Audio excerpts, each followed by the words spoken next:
यहाँ पे बच्चों मैंने आपके साथ एक्सरसाइज 3 का डिस्कशन जस्ट स्टार्ट किया था। उसमें मैंने आपको क्वेश्चन नंबर 1 कराया था। आज हम लोग करेंगे क्वेश्चन नंबर 2, और क्वेश्चन नंबर 2 के साथ आप काफी सारे एपी के कॉन्सेप्ट्स भी सीखेंगे, क्योंकि मैथ्स में कॉन्सेप्ट्स को समझने के लिए क्वेश्चंस को साथ में लेकर के चलना पड़ता है। तो ये बच्चों आपका रहा क्वेश्चन नंबर 2, सी का मैं कंटिन्यू कर रहा हूँ, और लास्ट टर्न पे मैंने आपको क्वेश्चन नंबर 1 कराया था। सबसे पहले बच्चों यहाँ पर क्या लिखा है? लिखा है 1/b+c, 1/c+a, 1/a+b, B and A P. किसमें है ये? एपी में। तो कह रहा है prove that a² b² c², ये भी किसमें होगा? एपी में होगा। तो बच्चों मैं आपको एक बात समझाता हूँ, कॉमन सी बात, वो जरा सारे बच्चे समझने की कोशिश करिएगा। बच्चों अगर 1, 3, 5, 7, तुम कहोगे सर ये क्या है? हमने कहा बेटा ये एपी है। क्यों एपी है? क्योंकि जो डिफरेंसेस है वो लगातार सेम। अब हमने कहा अगर ये बेटा एपी है, तो अगर हम एपी में हर टर्म में 1 को ऐड कर दें, यानी कि 1+1, 3+1, 5+1, 7+1, तो भी अभी क्या रहेगी? एपी ही रहेगी, है ना? आपने चेक किया? क्योंकि ये बच्चों वैल्यू कितनी हो गई? 2। ये वैल्यू कितनी हो गई? 4। ये वैल्यू कितनी हो गई? 6। तो बच्चों जो 4 - 2 होगा वही 6 - 4 होगा। इसका मतलब अगर हम किसी भी सीक्वेंस में जो पहले से ही एपी में, अगर हम उसमें कुछ ऐड करते तो भी वो एपी में है।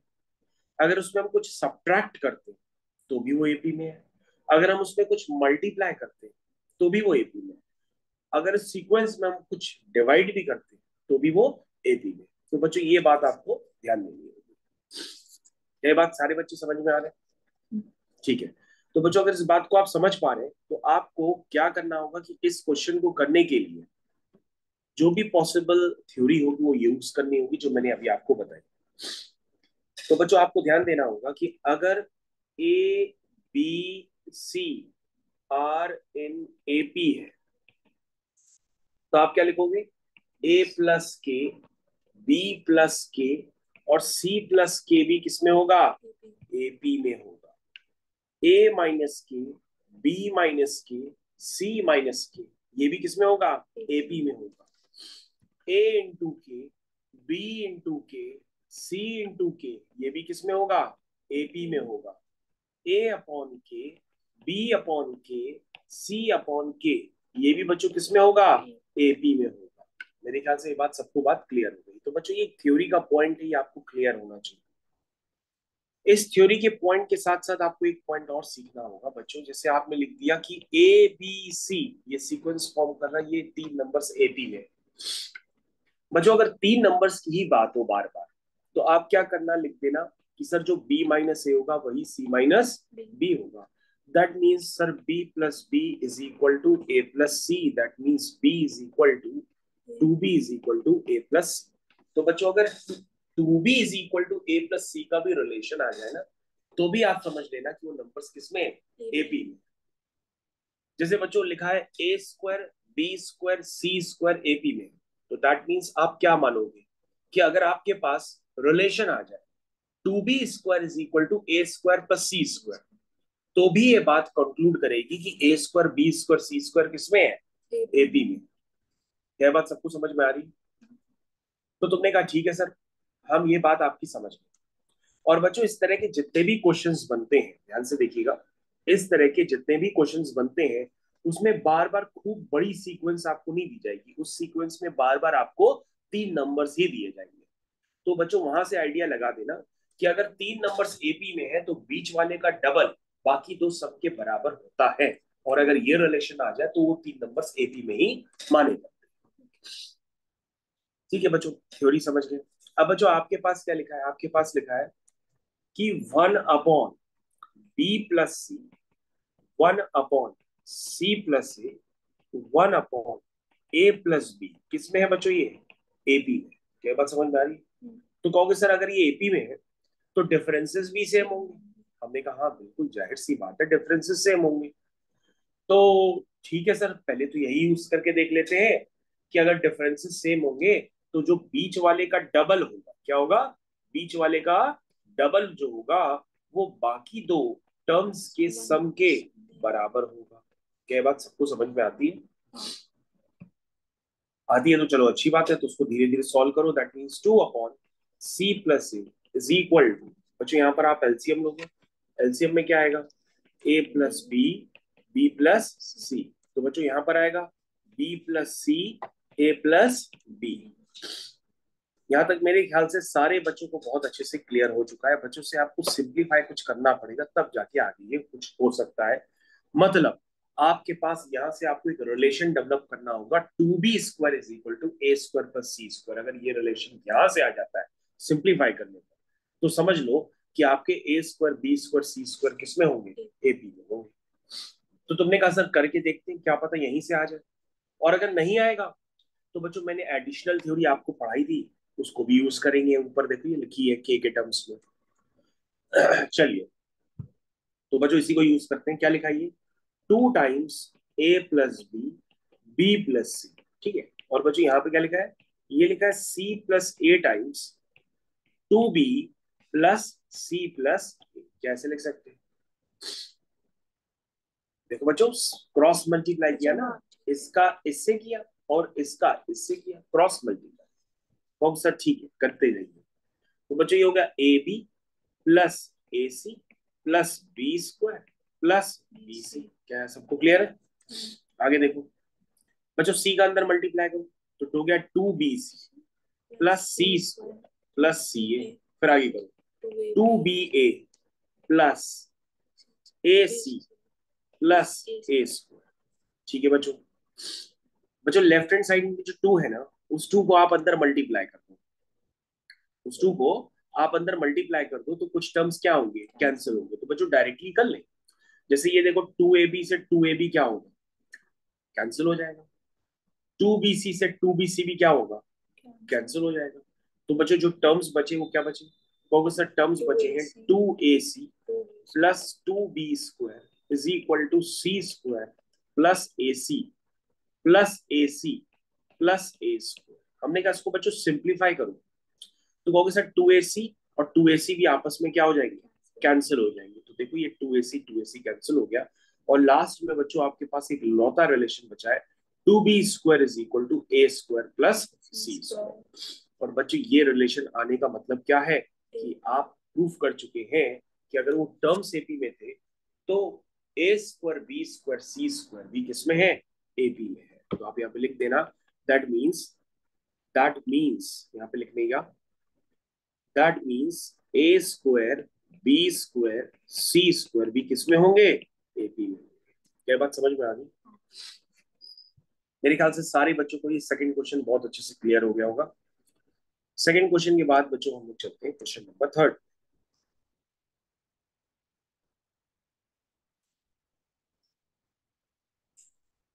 तो बच्चों क्वेश्चन नंबर 3 पे आ जाएंगे और इस क्वेश्चन को भी ट्राई करते हैं। चलिए देखते हैं क्या हो सकता है इसमें बेस्ट पॉसिबल, इसको भी करते हैं ट्राई।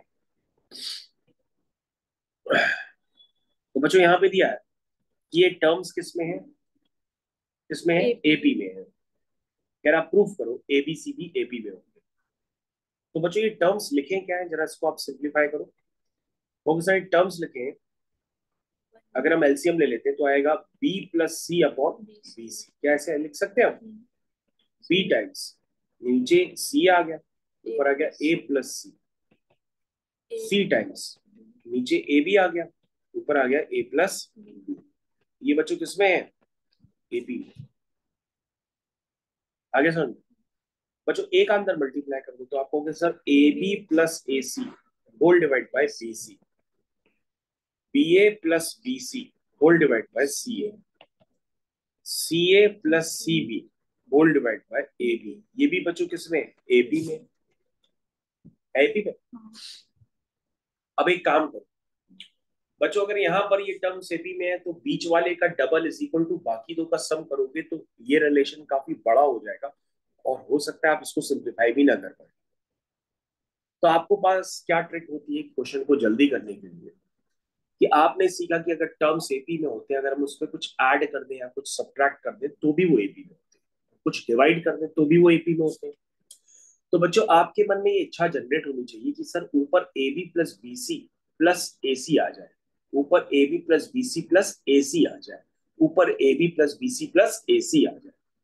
लेकिन सर तीनों में एक टर्म मिसिंग है, वो जो मिसिंग टर्म है वो नीचे लिखा है। तो बच्चों नीचे वाले टर्म को ऊपर लाने के लिए क्या करना पड़ेगा? तुम कहोगे सर तीनों में +1 करना पड़ेगा, क्योंकि आपने सिखाया था कि अगर हम कुछ प्लस करते हैं तो भी वो सीक्वेंस किस में होती है? एपी में होती है। ये बात समझ में आई? ये देखो +1 कर दिया, ये एपी में। दैट मीन्स बच्चों A B plus A C plus B C whole divided by क्या आया? B C. B A plus B C plus A C whole divided by क्या आया? ए सी।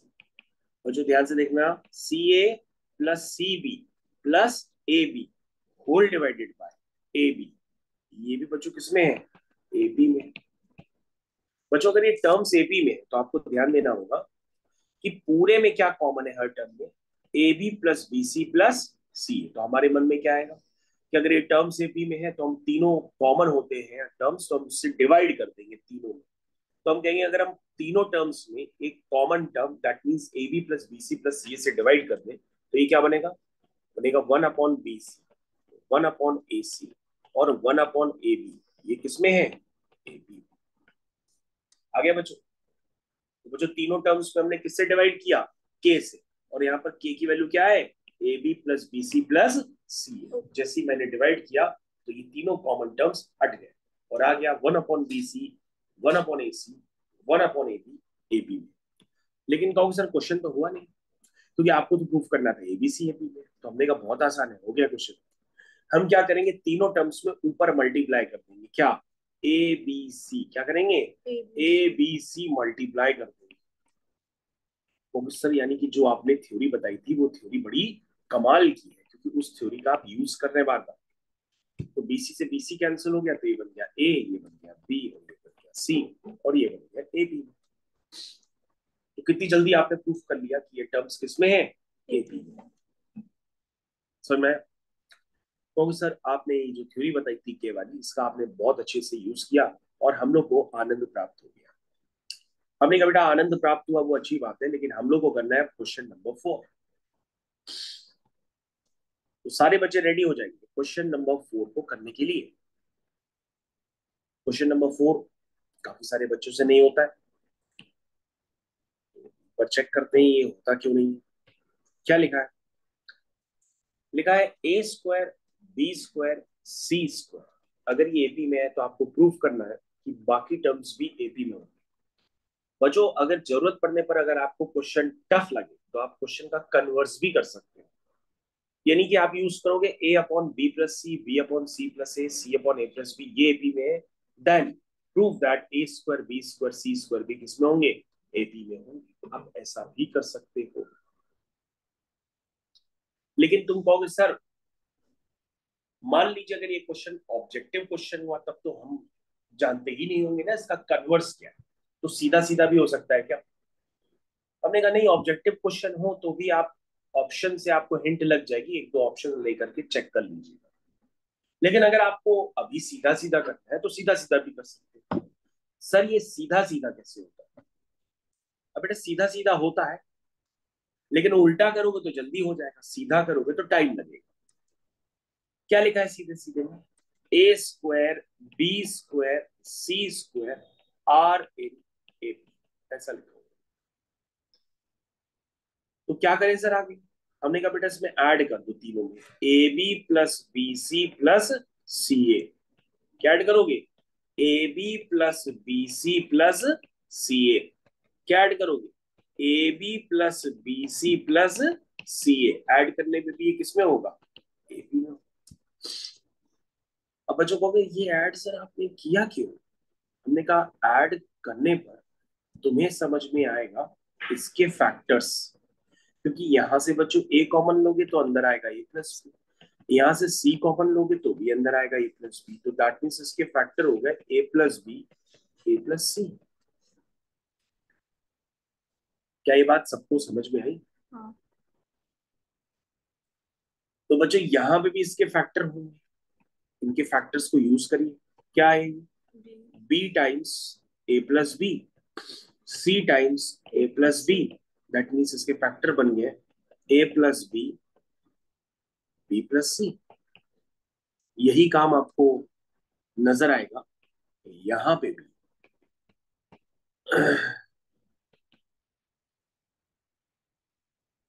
तो बच्चों आपको थोड़ा सा ध्यान देना होगा, शायद यहाँ पे थोड़ा सा ध्यान दें। क्या लिखेंगे यहाँ पर?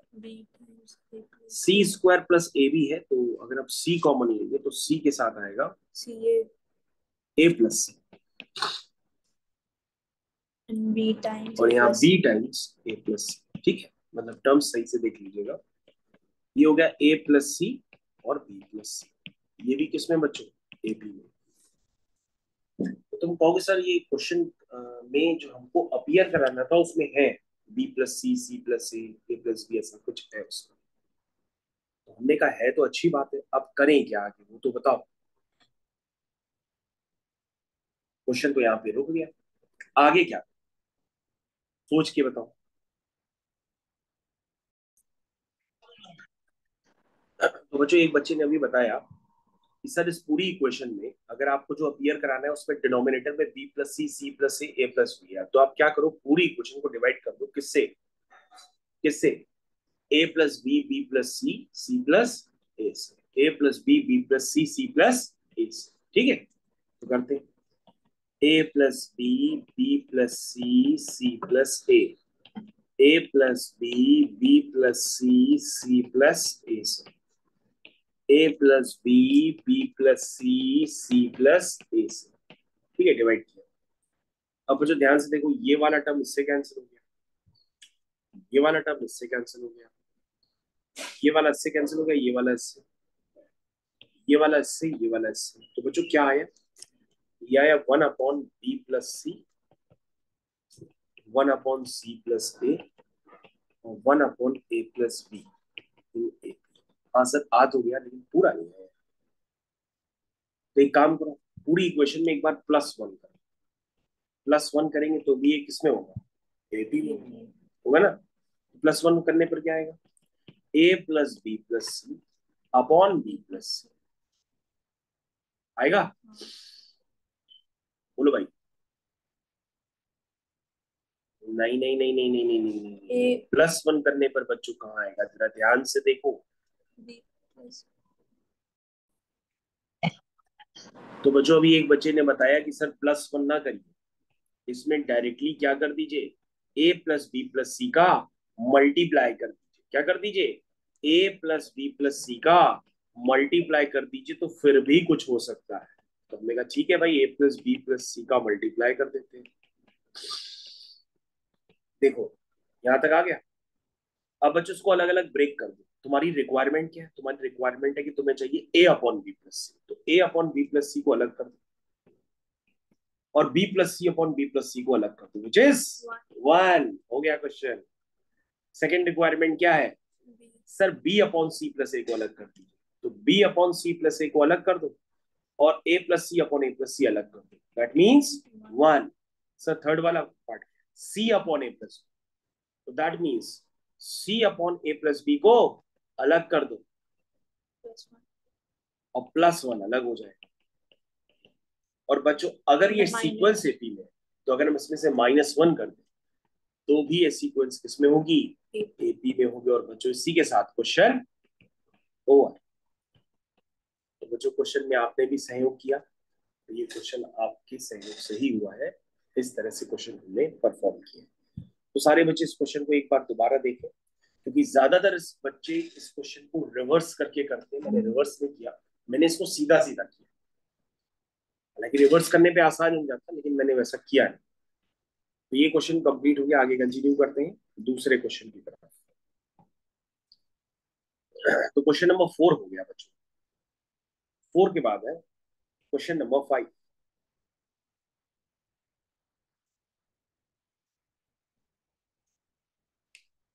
तो बच्चों हम लोग आ चुके हैं क्वेश्चन नंबर 5 की तरफ।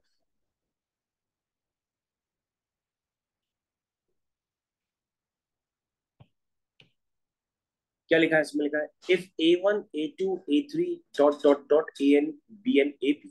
तो कह रहा है एक एक्सप्रेशन है, उसे आपको ये लाना है। तो बच्चों अगर आपको एक प्रॉपर्टी यूज करनी होगी बच्चों। अगर A1 A2 A3 dot dot dot AN-2 AN-1 AN बच्चों किसमें है ये? AP में।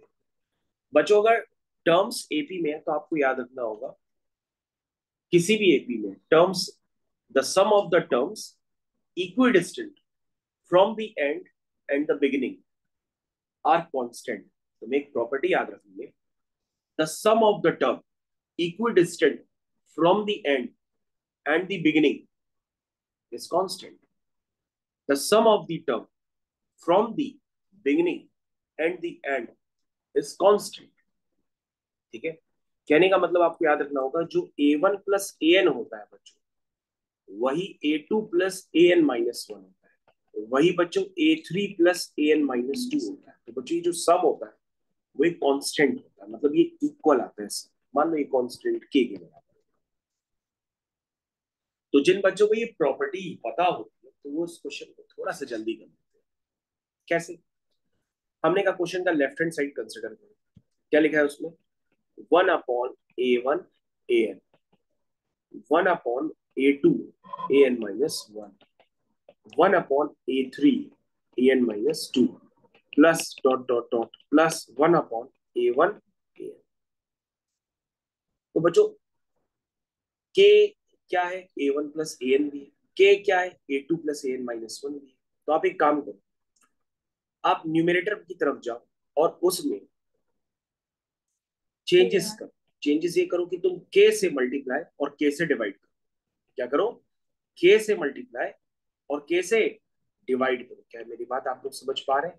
हमने क्या किया? के से मल्टीप्लाई और के से डिवाइड किया। ये देखो इस तरह से बच्चों।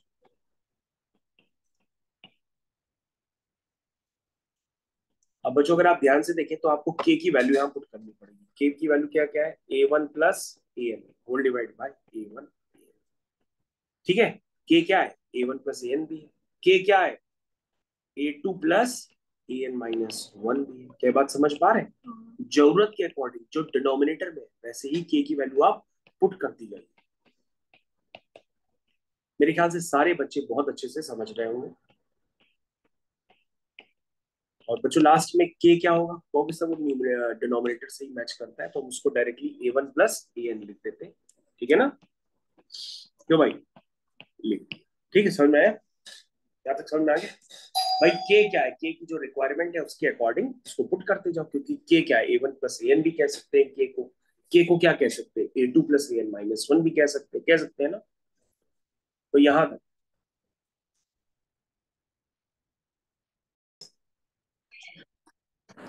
तो होपफुली बच्चों अगर आप इसको ढंग से करना स्टार्ट करें तो ये हो जाएगा 1/k टाइम्स। देखिए बच्चों क्या बन गया? ये बन गया A1/A1 AN। ठीक है बच्चों, मैं अलग अलग ब्रेक कर रहा हूँ। AN/A1 AN बच्चों ध्यान दीजिएगा, plus A2/A2 AN-1 plus AN-1 A2 AN-1। समझ पा रहे हैं आप लोग? A3/A3 AN-2 plus AN-2 A3 AN-2 dot dot dot dot A1/A1 AN plus AN/A1। इसको बच्चों सॉल्व कर लीजिए।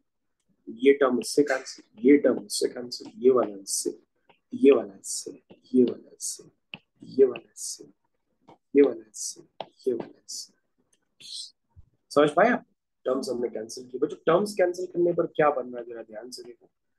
ये बनेगा 1/AN, 1/A1, 1/AN-1। समझ पा रहे हैं? Plus 1/A2। फिर क्या बचा? 1/AN-2 प्लस फिर क्या बचा बच्चों? 1/A3। फिर क्या बचा? 1/A3, 1/AN एक सेकंड चेक कर लेते हैं। AN आ गया, A1 आ गया, AN-1 आ गया, A2 आ गया, AN-2 आ गया, A3 आ गया। फिर डॉट डॉट डॉट डॉट क्या आया? AN आ गया और A1। बच्चों अगर आपने इसको लिखा होगा ध्यान से तो आपको एक चीज समझ में आ रही होगी कि देखो ये 1/AN जो है और 1/AN जो है ये कितनी बार आ रहा है? 2 बार।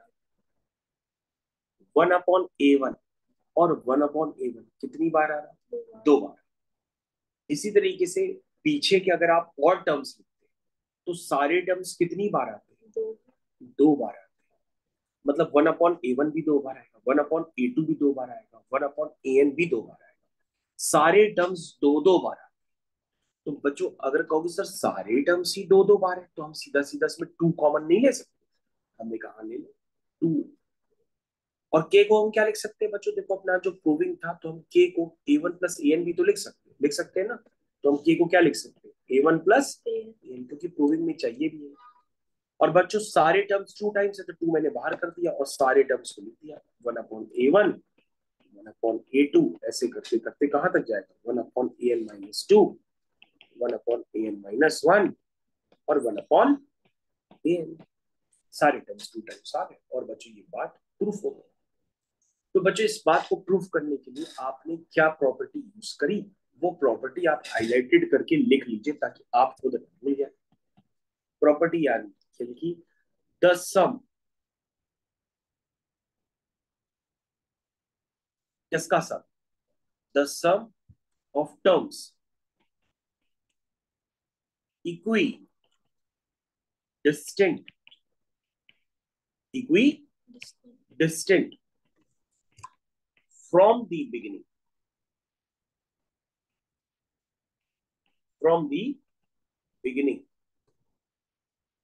And the end. कहां से टर्म्स लेने? सम करना है पहले वाले टर्म का और आखिरी वाले टर्म का, तो इक्वी डिस्टेंट होगा। अगर आगे से आप दूसरा लोगे तो पीछे से भी आप दूसरा लोगे। ये बात समझ पा रहे हैं? The sum of terms equidistant from the end and the beginning या equidistant from the beginning and the end are constant. ये प्रॉपर्टी आपने यूज की है बच्चों, तभी ये क्वेश्चन हुआ है और आपको याद रखना पड़ेगा। ठीक है, समझ में आ गया? क्वेश्चन समझ में आ गया? ठीक है बच्चों, 5th क्वेश्चन हो गया कंप्लीट सक्सेसफुली। 5th के बाद हम लोग चलते हैं क्वेश्चन नंबर 6 की तरफ।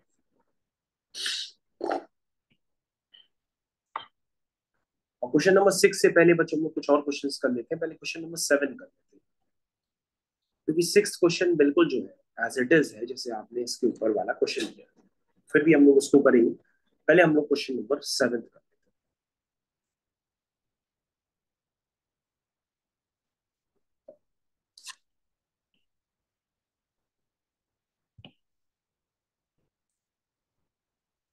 क्या लिखा है? लिखा है फाइंड द 15th टर्म। क्या लिखा है? Find the 15th term from the end of the sequence. इस सीक्वेंस के एंड से 15th टर्म निकाल। तो बच्चों अगर आपको ये क्वेश्चन डायरेक्टली निकालना हो तो सबसे पहले आप इस सीक्वेंस में नंबर ऑफ टर्म्स देख लो कितने हैं। क्योंकि बच्चों अगर नंबर ऑफ टर्म्स n होते हैं और अगर आपको mth टर्म निकालना है तो आप डायरेक्टली निकाल सकते हो n minus m plus 1th term from the beginning हो जाता है। ये बात समझिएगा। और अगर आपको ये बात नहीं याद रखनी है तो आप इस एपी को रिवर्स करके लिखो, और जब रिवर्स करके लिखोगे तो आप फिर उसमें 15th टर्म निकाल दो। वो भी एक मेथड होता है। तो 2 मेथड हम करते हैं 7th क्वेश्चन का फर्स्ट पार्ट। पहला मेथड, अगर किसी बच्चे को कुछ नहीं पता है तो बेचारा क्या करेगा? वो इस एपी को रिवर्स करके लिखेगा। पहले एपी का बच्चों कॉमन डिफरेंस बताओ कितना है? 10 माइनस 7 3। इंक्रीजिंग एपी है तो 130 में से क्या माइनस करोगे? 3, तो कितना आएगा? 127। 127 में से 3 माइनस करोगे तो बच्चों ये एपी ऐसे चलेगी और आखिरी में आएगा 13 10 7। तो हमने रिवर्स करके लिख दी। अब क्या चाहिए बच्चों आपको? इस एपी का यहां से 15वां टर्म चाहिए। तो तुम कहोगे सर 15वां टर्म तो अब निकाल ही लेंगे क्योंकि हमें फर्स्ट टर्म पता है विच इज 130। कॉमन डिफरेंस पता है, यस -3। क्योंकि बच्चों उल्टा लिखने पर जब आप कॉमन डिफरेंस लिखेंगे तो वो नेगेटिव हो जाएगा, क्योंकि 127 माइनस 130 -3 होता है और वैसे भी ये डिक्रीजिंग एपी। तो डिक्रीजिंग एपी का कॉमन डिफरेंस -1। कौन सा टर्म चाहिए? 15वां टर्म। तो 15वां टर्म क्या होगा बच्चों? First term plus 15 minus 1 into D. बच्चों अगर आपके पास कैलकुलेटर है तो जल्दी से उसको यूज कर दीजिए और हमको बताइए क्या आंसर आएगा। 130 माइनस 42, तो 10 में से 2 गए 8, 12 में से 4 गए 8। ठीक है, तो आंसर इज 88। तुमने कहा सर, आपने कहा था कि सर मेथड नंबर 2 से भी कराएंगे, ये तो सर मेथड नंबर 1 था। मेथड नंबर 2 ये होता है कि बच्चों आप सबसे पहले इसमें नंबर ऑफ टर्म्स आपको एपी में निकालने पड़ेंगे। तो हमने कहा कि बेटा पहला टर्म 7 है, कॉमन डिफरेंस 3 है, और आखिरी टर्म जो है वो आपका 130 है। तो आखिरी टर्म क्या होता है? वो होता है first term plus n minus 1 into D is equal to 130। तो बच्चों यहां से हो जाएगा 3 times n minus 1 is equal to 130 minus 7। कितना हुआ? 127 130 माइनस 7 123 123। ठीक है, तो n माइनस 1 कितना आएगा? 3 4 जा 12 और 3 1 जा 3, यानी n कितना आया? 42। अब बच्चों आगे से वो कौन सा टर्म होता है? आगे से वो होता है टर्म्स फ्रॉम दी बिगिनिंग। वो हो जाएगा टर्म फ्रॉम बिगिनिंग। क्या बिगिनिंग? वो टर्म होता है n minus m plus 1th term होता है। समझ में? तो n क्या है बच्चों? 42। m क्या है? 15 प्लस 1th। ये बच्चों टर्म, तो ये कौन सा आया? तो सर ये 42 प्लस 1 43 हो गया, और 43 में से आप 15 माइनस कर दीजिए, यानी कि आया 8, और ये आ गया 2, यानी कि 28th टर्म होगा बिगिनिंग से। समझ में? तो बच्चों ये 28th टर्म आप निकालिए, तो 28th टर्म होगा a plus 28 minus 1 into D. सुन रहे हैं? तो बच्चों कितना है? 7 प्लस 3 7 जा 21, 3 2 जा 6 7 8। देखो बच्चों वही आंसर निकल के आया 88। तो बच्चों हो सकता है मेरा पहला वाला मेथड आपको आसान लगा हो, दूसरे वाले मेथड में आपको याद रखना पड़ेगा कि वो n minus m plus 1th term from the beginning होगा। ठीक है, ओके बच्चों, उसमें एक और क्वेश्चन भी था, वो क्वेश्चन नंबर था सेकंड वाला, तो उसको भी आप देख लीजिएगा।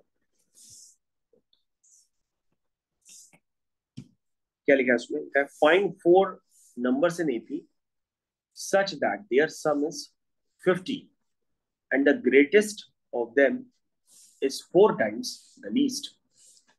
अब बच्चों यहाँ पर ये पता होना चाहिए कि कभी भी एपी में अगर हमको 4 टर्म लिखने हैं, 3 टर्म लिखने हैं, उसकी क्या स्ट्रेटेजी होती है। जैसे आपको पता होगा कि अगर आप एपी में ऐसे ही जनरल टर्म ले लोगे ए प्लस डी, ए प्लस 2d, ए प्लस 3d, तो उससे भी क्वेश्चन हो सकता है यही 4 टर्म एज्यूम करके। लेकिन अगर आप स्पेसिफिकली, अगर आपको थोड़ी सी थ्योरी पता होगी, तो क्वेश्चन को जल्दी करने के लिए आपको नंबर ऑफ टर्म्स भी पता होने चाहिए कि अगर हम एपी में कभी भी 3 टर्म लेते हैं तो वो किस तरह से लेते हैं। तो ये थ्योरी होती है बच्चों, थोड़ा सा थ्योरी देख लीजिए। 3 टर्म्स आर एन एपी अगर आपको कभी भी लेने हो तो वो होते हैं ए माइनस डी, ए, ए प्लस डी। और बच्चों अगर आपको 4 टर्म्स लेने हो एपी में तो वो क्या लेते हैं, ये थोड़ा आपको सोचना पड़ेगा। मैं एक बार करके देखता हूँ। होता है शायद ए माइनस 3d, ए माइनस डी, ए प्लस डी, और ए प्लस 2। जरा चेक करिए मैंने सही लिखा है कि नहीं लिखा। कहोगे सर एक बार चेक कर लेते हैं, सेकंड माइनस फर्स्ट करते हैं तो 2d आएगा। देखो सेकंड माइनस फर्स्ट करो तो minus D plus 3d, 2d तो हुआ। फिर थर्ड माइनस सेकंड करो, फिर 2d आ गया। और फिर फोर्थ माइनस थर्ड करो तो भी क्या आएगा? 2d आएगा। क्या बात सही है? तो बच्चों ध्यान से देखो कि आपने 3 टर्म एपी में क्या समझाए कि ऐसे लेने हैं, 4 टर्म एपी में क्या समझाए कि ऐसे लेने हैं। कौन सर ऐसे लेते क्यों? इसका लॉजिक क्या है? हमने कहा बेटा ऐसा इसलिए लेते हैं ताकि अगर हम इनका सम करेंगे ना तो डी वाले सारे टर्म्स कैंसिल हो जाते हैं और हमारे पास फर्स्ट टर्म डायरेक्टली आ जाता है, इसलिए इस तरह के टर्म्स को हम लोग कंसिडर करते हैं। ये बात समझ पाए? अगर हम इनका भी सम करेंगे तो डी डी कैंसिल हो जाएगा, सिर्फ ए बचेगा। तो फर्स्ट टर्म को जल्दी कैलकुलेट करने के लिए हम एपी में कुछ इस तरह से टर्म्स को एज्यूम करते हैं। 3 टर्म्स इस तरह से लेते हैं, 4 टर्म्स इस तरह से लेते हैं, और अगर 5 टर्म आएंगे तो उसको भी लेने का तरीका है। फिर हम लेते हैं ए माइनस 2d, ए माइनस डी, इस तरह से लेते हैं, ठीक है। समझ पा रहे नहीं समझ पा? चलिए, तो सबसे पहले बच्चों को 4 टर्म्स लेने थे एपी में, तो वो 4 टर्म्स एपी में फाइनली ले लेते हैं। तो हमारे पास 4 टर्म्स एपी में है जिनका सम क्या है, 50 है। तो 4 टर्म्स बच्चों मैंने लिखे इंक्रीजिंग ऑर्डर में, अब इसका सम जल्दी से आप क्या कर दीजिए, 50 कर दीजिए। तो आपका आंसर आ जाएगा सीधा a minus 3d, a minus D, a plus D, a plus 3, क्या हो गया सर ये 50। और बच्चों अगर ये 50 हो गया तो ये टर्म्स इससे, ये वाला टर्म इससे कैंसिल हो जाएगा। तो ये बच्चों कितना बचेगा, 4a is equal to 50। That means a बच्चों कितना आया, 50/4। कितना होता है बच्चों ये, 25/2। यही तो होगा। ए आपका आ गया फर्स्ट टर्म 25/2। अब क्या कह रहा है बच्चों, greatest and greatest of here, find 4 numbers in AP such that their sum is 50 and the greatest of them is 4 times the least। उनमें से जो सबसे बड़ा वाला है वो 4 टाइम्स सबसे छोटे वाले की क्या है, इक्वल है। तो इंक्रीजिंग एपी है तो आखिरी वाला ही सबसे बड़ा होगा और सबसे पहला वाला सबसे छोटा होगा। बोलो भाई, इसको सिंप्लीफाई कर लेते हैं। तो कितना आया, a plus 3d is equal to 4a minus 12। इसको बच्चों और भी करो, 3d प्लस 12d कितना हुआ 15 और 4a minus 3a, 3a। That means कितना है बच्चों, a इज इक्वल टू 5, ठीक है ना। तो बच्चों a d कितना हो गया, प्रोफेसर d निकल आ गया, वो आ गया a/5। सर a कितना है, सर a है 25/2 और नीचे 5 है, तो 5 5 जा 25, 5/2। तो बच्चों d, a आ गया d आ गया, तो अब तो बच्चों ab ही निकल के आ जाए। तो ab का पहला टर्म क्या है, a minus 3d। What is a, 25/2 minus 3d। What is d, 5/2। ये पहला टर्म हो गया। फिर हो गया a माइनस d, फिर क्या हुआ a प्लस d। बोलो भाई समझ पा रहे हो। फिर क्या हुआ a प्लस 3d। बस बच्चों ये चारों टर्म्स आ गए, आप इसको सिंप्लीफाई कर लीजिए, आंसर आ जाएगा, ठीक है। तो ये चारों टर्म्स आप सिंप्लीफाई करके लिख लीजिए, ये आपका क्या हो गया, फाइनल आंसर हो गया। तो ये था आपका बच्चों क्वेश्चन नंबर 7। हाँ, तो बच्चों यहाँ पर ABCRN AP क्वेश्चन नंबर 8 हम लोग कंटिन्यू कर चुके हैं और उससे पहले हमने आपके साथ क्वेश्चन नंबर 7 किया था। इसमें लिखा है ABCRN AP, तो आपको प्रूफ करना है B plus C, C plus A, plus B. ये भी क्या होंगे AP में, वो भी सर ये तो बहुत आसान सा था। अगर ABC में AP में है तो B plus C, C plus A plus B, ये भी किसमें होंगे, P में। शायद सर आपने एक क्वेश्चन किया भी था, उसको एक बार रिवर्स करके जरा देख लेते हैं क्या किया था आपने। नहीं सर वो थोड़ा सा डिफरेंट क्वेश्चन था, उसमें A² B² C²। ठीक है, चलेगा। तो क्वेश्चन सर कैसे करें, हमने कहा बेटा क्वेश्चन को सीधा सीधा करने की जरूरत नहीं है, आप जल्दी करने के लिए क्वेश्चन को रिवर्स भी कर सकते हो। क्योंकि सर सीधा सीधा दिख रहा है कि अगर हम रिवर्स कर दें तो बीच वाले का जो डबल हो वो बाकी दो के सम के बराबर। तो बच्चों अगर ऐसा आप जैसे ही करोगे तो ये प्रूफ हो जाएगा, है ना। 2c plus 2a is equal to b plus b 2b plus c plus a। तो बच्चों यहां से क्या कैंसिल हुआ, 2c minus c, 2a minus a, 2b is equal to a plus c। That means a b c are in AP। बहुत ये तो question बहुत छोटे बच्चों का था। ठीक है, सेकंड वाला करते हैं। और सर सेकंड वाले में भी सीधा सीधा करेंगे, रिवर्स कर हमने कहा रिवर्स करके करो, इतना बड़े बड़े नहीं किए जाते जैसे हम करा रहे थे, रिवर्स करके करो अगर तुम्हें दिख रहा है तो। कहोगे सर ठीक है रिवर्स कर सकते हैं, तो सर इसमें इसका डबल इन दोनों के सम के क्या होगा, इक्वल होगा। तो सर इसका हम डबल कर देते हैं, तो ये क्या हो जाएगा, c प्लस ए का whole square minus b square is equal to बाकी दो का सम, यानी b प्लस सी का whole square minus a square plus a plus b का whole square minus c square. ऐसे नहीं हो गया 2 टाइम्स, ये क्या हो गया, फैक्टर कर दो, ए प्लस बी ए माइनस, लिख सकते हैं बच्चों, लिख सकते हैं ना इसको, हाँ। ए प्लस बी ए माइनस बी, इसको भी लिख दो, ए प्लस बी ए माइनस बी, इसको भी लिख दो बच्चों, ए प्लस बी ए माइनस, प्रोफेसर लिख तो दिया, तो हमने कहा दिक्कत क्या है, प्रोफेसर ये देखिए ये पूरे में कॉमन है, इधर से भी कॉमन लेंगे इधर से भी लेंगे, तो ये वाला टर्म तो क्या हो जाएगा, कैंसिल हो जाएगा, कर दे कैंसिल, कर दे, नहीं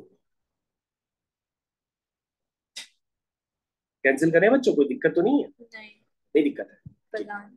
हाँ, नहीं है दिक्कत। अगर बच्चों कम समझ पा रहे हो तो हम एक बार लिख देते, एक स्टेप हम और बढ़ा देते, कोई बात। बच्चों देखो क्या लिखा है, लिखा है 2 times C plus A plus B C plus A minus B. बच्चों देखो दोनों में कॉमन है ना, ए प्लस बी प्लस सी, तो कॉमन ले लिया, तो अंदर क्या बचा, अंदर बचा बी प्लस सी माइनस ए और ए प्लस बी माइनस सी, ये बचा बच्चों। ठीक है। अब देखो यही वाला टर्म हम बच्चों आपसे कह रहे थे कि आप इसको क्या करिए, कैंसिल कर दीजिए, ठीक, ये वाला टर्म कैंसिल हो रहा है। तो बच्चों क्या, बाकी टर्म्स लिख दीजिए बच्चों, 2 मल्टीप्लाई है ना, तो to get 2c+2a - 2b is equal to, बच्चों यहाँ टर्म्स थोड़े से कैंसिल कर, 2b। तो बच्चों यहाँ से सिर्फ 2b बचे, तो बच्चों यहाँ से आ जाएगा 4b = 2c+2a, that means 2b is equal to a plus c, that means a b c are in ab, question तो हो गया, a b c are in ab, question हो गया, बोलो भाई सर भाई, हाँ। तो सर क्वेश्चन हो गया, 8th क्वेश्चन भी खत्म। अब सर कोई बचा है इस एक्सरसाइज का, एक और। देख लेते हैं, 9th वाला बचा है, और सर एक ऊपर भी है वो भी बचा है।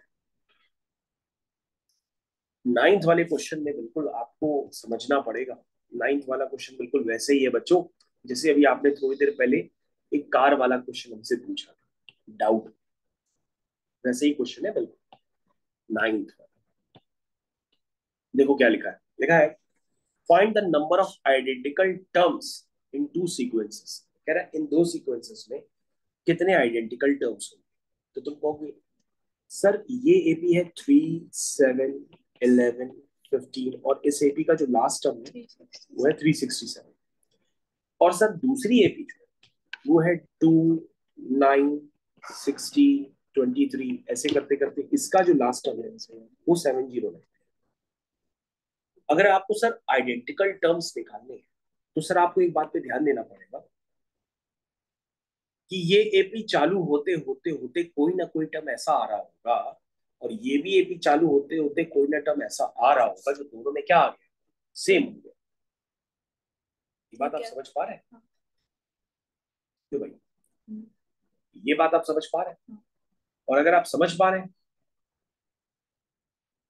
तो आपको देखना पड़ेगा वो टर्म है कौन सा, और दूसरी चीज ये भी समझना पड़ेगा कि जो भी आइडेंटिकल टर्म होंगे वो 367 से ज्यादा नहीं हो सकते। क्यों, क्योंकि पहली एपी में आखिरी टर्म 367 है उसकी वैल्यू, और आखिरी दूसरी एपी में आखिरी टर्म की वैल्यू 709 है, तो जो भी नंबर ऑफ आइडेंटिकल टर्म्स की वैल्यू होगी वो 367 से ज्यादा नहीं हो सकती, है ना, क्योंकि 367 से आगे बढ़ जाओगे तो फिर आइडेंटिकल टर्म्स थोड़ा ना मिलेंगे, क्योंकि पहली वाली एपी तो 367 पे ही एंड हो रही है। तो सर सबसे पहले करें क्या, सबसे पहले बेटा आपको ये करना है कि आपको पहचानना है कि पहली एपी और दूसरी एपी में फर्स्ट टर्म कौन सा सबसे पहले कॉमन आता है, तो बता सकते हैं, क्योंकि सर फर्स्ट टर्म जो होगा, सर पहली एपी का कॉमन डिफरेंस कितना है, 4 है, तो सर 15 + 4 लिखें, हाँ लिखो, देखो 15 + 4 कितना आएगा, 19 आएगा, 19, सर 19 + 4 23, अरे सर आ गया 23, यानी कि पहला टर्म दोनों में कॉमन कौन सा है, 23। अगला टर्म कौन सा होगा, अगला टर्म कौन सा होगा, सर अगला टर्म बिल्कुल उसी तरह से जैसे आपने कार को घुमाया था ना, तो जो अगला टर्म होगा सर वो उसके लिए शॉर्टकट ये है कि पहले आप पहली एपी का कॉमन डिफरेंस निकालिए 4 4, दूसरी एपी का कॉमन डिफरेंस निकालिए 7। तो दोनों के कॉमन डिफरेंस का जो एलसीएम होगा वही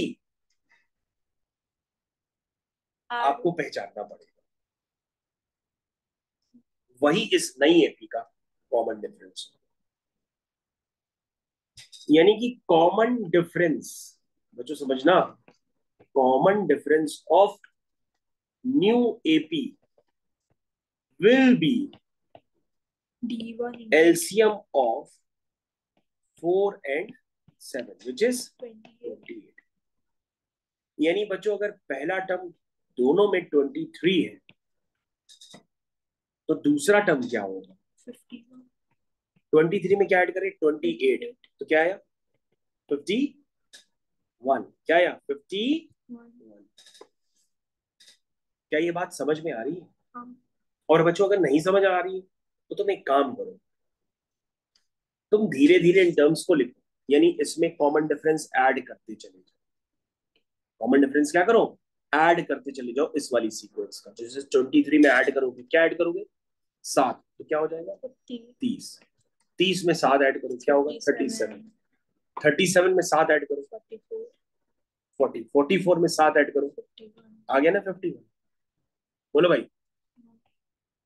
और ये भी कहां तक जा रही है? 709 तक जा रही है। तो बच्चों आपको देखा, मिला ना वही वाला टर्म 51।